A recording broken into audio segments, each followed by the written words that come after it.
Conception sa akin is bakla ako. Straight talaga ako, guys. Misconception sa akin ng mga tao is sobrang saya kong tao, na sobrang dami kong kaibigan, at sobrang stable ko na sa life. Sana marami akong kaibigan na masasabihan ng mga problema ko.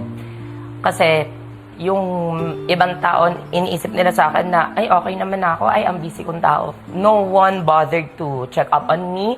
Nung nag-start kasi ako sa pandemic, nagkaka-earn ako sa mga videos ko, tigpa 5K, tigpa 10K, ganyan. Tapos napapansin ko, wala na talagang ulam sa ref namin, and walang laman talaga yung ref namin always. So, okay, ako na bahala sa grocery ngayon, ako na bahala sa kuryente, ganyan. Sobrang little things lang, hanggang sa palaki na palaki, hanggang sa may opportunity ako dito sa Manila, doon pala magsisimula yung problem ko sa family ko. One day, mag-call sa akin yung parents ko, tapos sasabihin na makukulong na papa ko. So, bakit? Kasi daw may utang daw kami. Tapos, sakto pa na yung utang namin is ganun kalaki sa makukuha ko.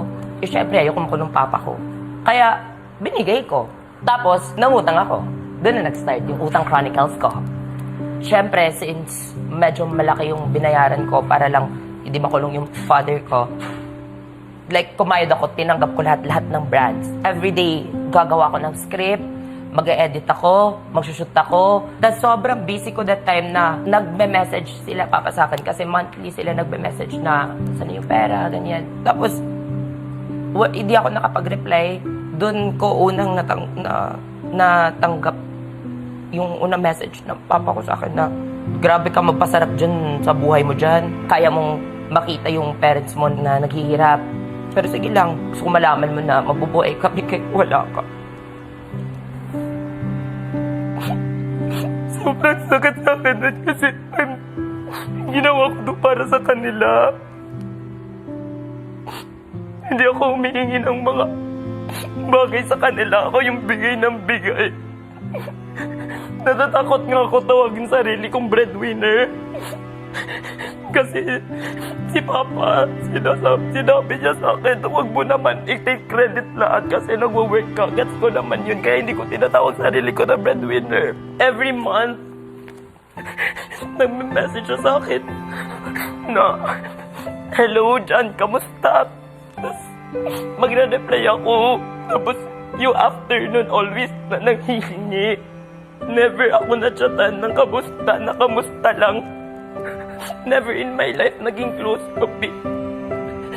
Never in my life nakapagsabi ako ng I love you sa kanya. Never in my life sinabihan niya ako ng I love you. Sobrang saya ko na anak kita. Wala ako narinig na ganun.